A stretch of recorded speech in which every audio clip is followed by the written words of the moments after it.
राम राम दोस्तों, मेरा नाम है श्याम सुंदर। हरियाणवी पब्लिकेशन में आप सबका स्वागत है। लेकिन नई वीडियो साथ वीडियो है भैया।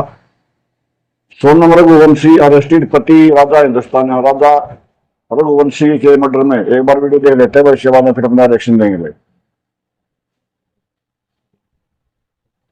दोस्तों, आखिरकार सोनम रघुवंशी का पता लग गया। उसे 8 जून की रात गाजीपुर के एक ढाबे से पकड़ लिया गया। क्या सोनम रघुवंशी ने अपने पति राजा रघुवंशी का मर्डर करवाया तो पीछे इसके मोटिव क्या, मर्डर करने वाले कौन थे?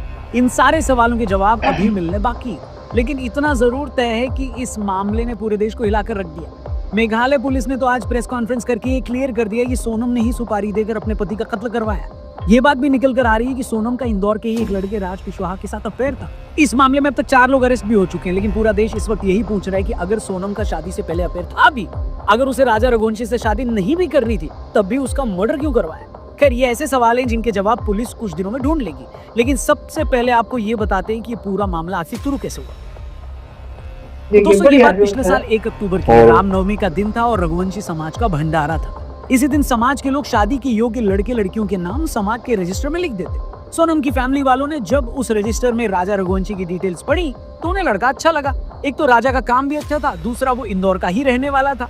उसके बाद सोनम की माँ का राजा के घर फोन आया। वो लोग मिलने आए, फिर लड़का लड़की आपस में मिले और बात पक्की हो गई। लेकिन शुरू में ही राजा ने एक ऐसी बात नोट की जिसे उसके परिवार वाले अगर समझ जाते तो राजा की जान बच भी सकती थी। राजा ने एक दिन अपनी माँ को बताया कि सोनम मुझ में इंटरेस्ट नहीं ले रही है। राजा दरअसल सोनम के साथ फिल्म देखने जाना चाहते। सोनम ने इसके लिए मना कर दिया। राजा फोन भी करता था तो सोनम उनसे बात नहीं करती थी। राजा की माँ ने इस बारे में सोनम से पूछा तो उन्होंने कहा कि मैं ऑफिस में बिजी होती हूँ, इसलिए बात नहीं कर पाती। लेकिन ये बात तब आई गई हो गई। फिर आया 10 मई का वो दिन, दोनों की शादी हो गई, दोनों का परिवार खुश था। मगर यहाँ पर एक ट्विस्ट आया। राजा शादी के बाद कश्मीर घूमने जाना चाहता था, लेकिन पहलगाम हादसे के बाद वो प्रोग्राम उसे टालना पड़ा। लेकिन तभी सोनम ने बिना राजा से पूछे मेघालय की टिकट करा दी। जब सोनम ने ऐसा किया तो राजा भी हैरान हुआ। उसने अपनी माँ को बताया कि सोनम ने मेघालय की टिकट कराई। इसके बाद राजा को न चाहते हुए भी मेघालय जाना पड़ा। दोनों पहले बेंगलुरु से कनेक्टिंग फ्लाइट लेकर 20 मई को गुवाहाटी पहुंचे। वहां मां कामाख्या के दर्शन किए। फिर 22 मई को सुबह गुवाहाटी से मेघालय निकल गए। शिलोंग पहुंचकर चेरापूंजी के पास एक होम स्टे में चेक इन किया। उसी दिन स्कूटी लेकर आसपास घूमने भी निकले। और फिर आया 23 मई का दिन। 23 मई को सुबह 5:30 बजे इन्होंने अपने होम स्टे या होटल कह लें उसे चेकआउट कर दिया। ये देखकर होटल वाला भी हैरान था कि इतने सुबह चेकआउट कौन करता है। फिर इसी दिन ये लोग चेरापूंजी से 330 किलोमीटर दूर एक वाटरफॉल देखने निकल गए। वो भी तब जब उस जगह पर कर्फ्यू लगा हुआ था और जिस रास्ते से ये गए वो बहुत ही टेढ़ा मेढ़ा रास्ता था।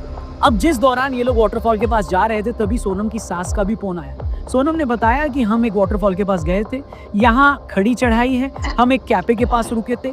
जिस दौरान ये बातचीत हुई तब दोपहर के 1:30 बजे थे। इसके बाद दोपहर 2 बजे राजा के घर वालों ने फिर से फोन किया, लेकिन तब राजा का फोन स्विच ऑफ रहा। सोनम से बात करने की कोशिश की मगर उसका मोबाइल भी बंद था। दिन में दोबारा बात करने की कोशिश की गई तब भी फोन नहीं लगा। इस पर राजा के घर वालों को घबराहट तो हुई, लेकिन उन्हें लगा कि पहाड़ी इलाका है, हो सकता है नेटवर्क न आ रहा हो या उनका मोबाइल स्विच ऑफ हो गया हो। इसलिए उस शाम उन्होंने उतना पैनिक नहीं किया। फिर 24 मई का दिन आता। राजा के परिवार वालों ने फिर उन्हें कॉल किया। अब फिर से उनका फोन नहीं लगा।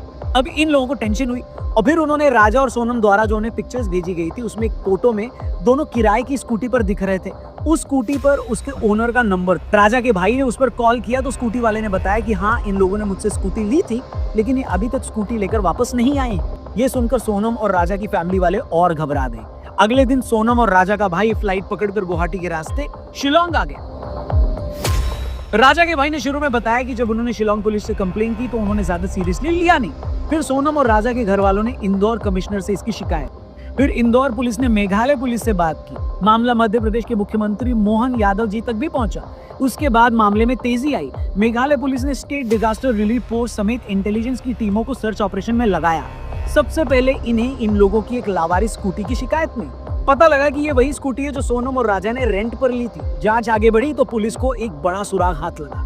एक लोकल गाइड ने बताया कि उन्होंने सोनम और राजा को अपनी सर्विस ऑफर की थी, लेकिन उन लोगों ने कोई और गाइड ले लिया। मगर तभी गाइड ने एक ऐसी बात बताई जिसने सभी को हिलाकर रख दिया। गाइड ने बताया कि उन दोनों के साथ 3 लोग और थे जो उनसे हिंदी में बात कर रहे थे।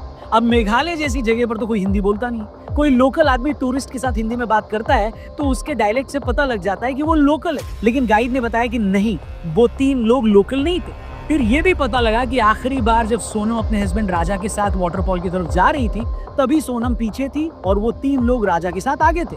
अब ये बात भी हैरान करने वाली है, जिस जगह वाटरफॉल है उसे सेफ नहीं माना जाता। यहाँ अक्सर बाहर से आने वाले लोगों के साथ लूटपाट होती रहती। कुछ साल पहले तो हंगरी से आए एक टूरिस्ट की भी मौत हो गई थी। ये एरिया बाहरी लोगों के लिए इतना अनसेफ है कि जब राजा और सोनम का भाई उन्हें ढूंढते हुए इस जगह पर आए तो लोकल लोगों ने कहा कि आप नाइट स्टे यहाँ पर मत करो। इसीलिए बड़ा सवाल ये है कि वो 3 अनजान लोग अचानक ऐसी जगह पर राजा और सोनम के साथ आने के लिए तैयार कैसे हो गए। लेकिन अब भी पुलिस के हाथ ज्यादा कुछ लगा नहीं है। तभी जांच के दौरान 27 मई को 2 बैग पहाड़ी इलाके में मिले। ये बैग उस जगह से काफी दूर थे जहां इन दोनों की स्कूटी लावारिस हालत में मिली थी। फिर 3-4 दिन भारी बारिश के कारण सर्च ऑपरेशन को बार बार रोकना पड़ा। फिर आया दोस्तों 2 जून का दिन। पुलिस और रेस्क्यू टीमें सोनम और राजा से जुड़ा सुराग ढूंढने में लगी थी। तभी रेस्क्यू टीम को एक पहाड़ी के नीचे खाई में कुछ दिखाई दिया। टीम वहां पहुंची तो वो एक आदमी की डेड बॉडी पड़ी थी, मगर वो इतनी खराब हालत में थी कि उसे पहचानना मुश्किल था। बॉडी को अस्पताल लाया गया। तभी राजा के भाई को उस शव की पहचान करने के लिए बोला गया। बॉडी इतनी खराब हो चुकी थी कि चेहरे को देखकर कुछ भी बता पाना पॉसिबल नहीं था। तभी राजा के भाई की नजर उस बॉडी की कलाई पर पड़ी। वहां पर एक टैटू गुदा हुआ था, उस पर राजा का नाम था। वो टैटू देखते ही राजा का भाई रोने लगा। कंफर्म हो गया कि ये लाश राजा की। फिर 2 दिन में पोस्टमार्टम की रिपोर्ट दी आ गई। पोस्टमार्टम रिपोर्ट से साफ हो गया कि यह हादसा नहीं था बल्कि किसी ने तेज हथियार से राजा का मर्डर किया है। पुलिस को पता लगा कि पेड़ काटने वाले हथियार से राजा की हत्या की गई। 4 जून को राजा की बॉडी इंदौर लाई गई। लेकिन बड़ा सवाल ये था कि सोनम कहाँ थी।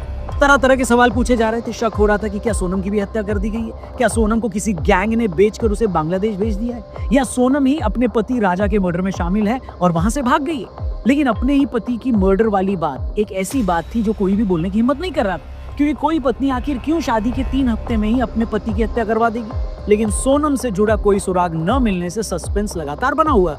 इस बीच मेघालय पुलिस और उनकी टीमें लगातार अपनी जांच में लगी हुई थी। मेघालय पुलिस को अपनी जांच में पता लगा कि सोनम के पास एक नंबर और था और मोबाइल टावर और कॉल डिटेल से पता लगा कि उसी लोकेशन से इंदौर फोन किए गए। ये अपने आप में एक बड़ा सबूत था। इसके बाद मेघालय पुलिस ने एमपी और यूपी की पुलिस के साथ मिलकर दोनों ही स्टेट में अलग अलग जगह छापेमारी करके 4 लोगों को पकड़ लिया। इनमें राज कुशवाहा और विशाल चौहान को इंदौर से पकड़ा गया, आकाश राजपूत को इंदौर के पास से और आनंद कुर्मी को बीना से गिरफ्तार कर लिया गया।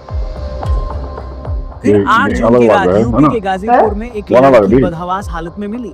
उसने काले रंग की टी शर्ट और लोअर पहन रखी थी। उसके बाल बिखरे हुए थे। चेहरा देखकर लग रहा था कि वो कई दिनों से सोई नहीं थी।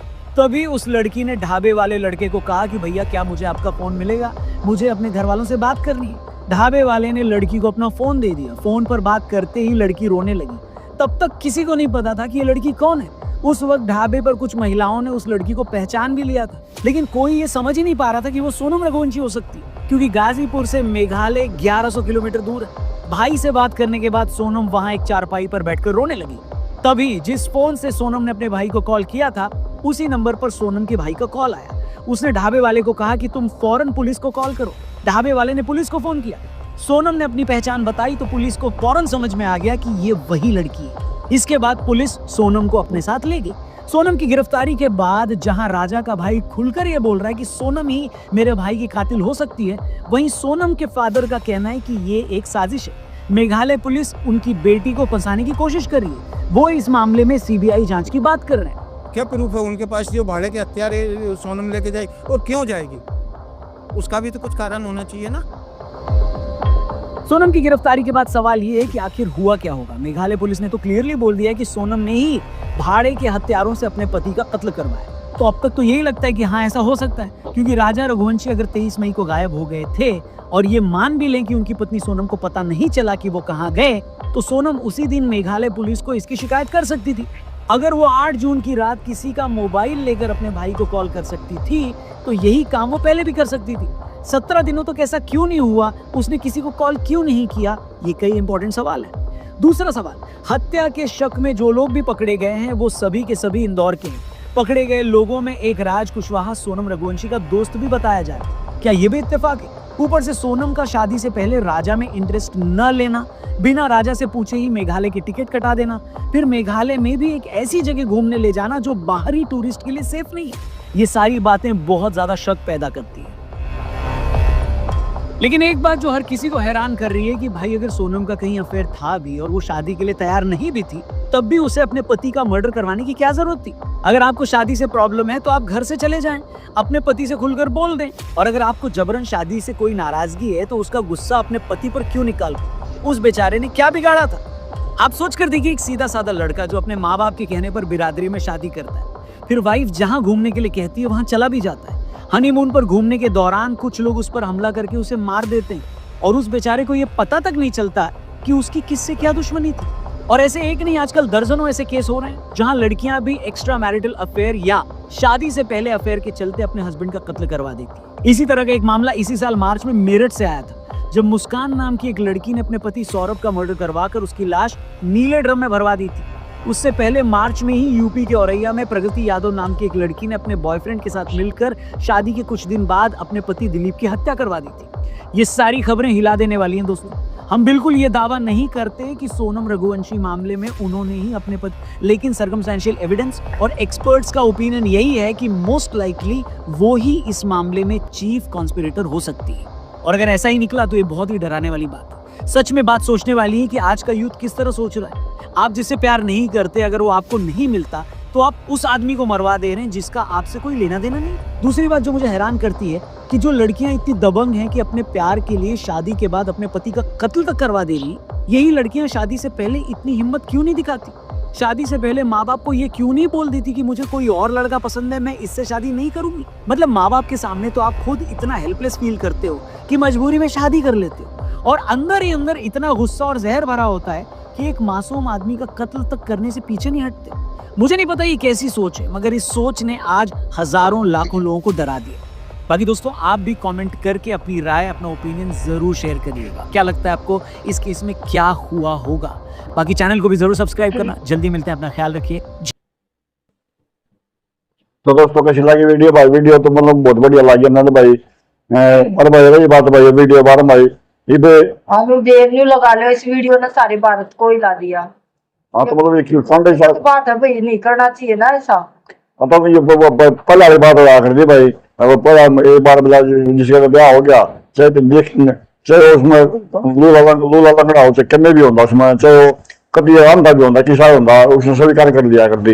लेकिन आज के मामले में तो भाई ये कमी है मतलब बाका की जो लोग माँ बाप ने बताते नहीं। फिर इसका या इसका जोड़ तो ये हो भाई अगर मैं विधवा हो जाएंगी या फिर बेटा जो रात को सुबह है बेटा मैं तेरी कल शादी कर लूंगी बेटा। ये तो हमने तो यह मतलब लगा भाई अगर भैया जो एक्स्ट्रा मैरिटल अफेयर था इसका, और बाकी तो ऐसी कोई वजह नहीं लगती। और भाई और फिर ये गलत बात है भाई, लगा ले इस लड़के ने क्या बिगाड़ा था? इस तरह मना करते शादी करते है, ये तो इस बीच में नहीं है ना। ये नु किसी की हत्या करना बढ़िया बात थोड़ी ना है। हाँ तो बेचारा में वो कहे थे वो तो कश्मीर जा रहे, कश्मीर पहले वाला पहलगाम वाला अटैक की वजह से जा नहीं पाए, हाँ जा नहीं पाए, लेकिन उससे कहे थे उड़े शिलोंग गया वो। हाँ गलत बात है भाई, जो अच्छी तरह रहना चाहिए। तो इसमें किसी की हत्या करने के बाद हम सुखते थोड़ी ना रहेंगे ना, तरह आ जाता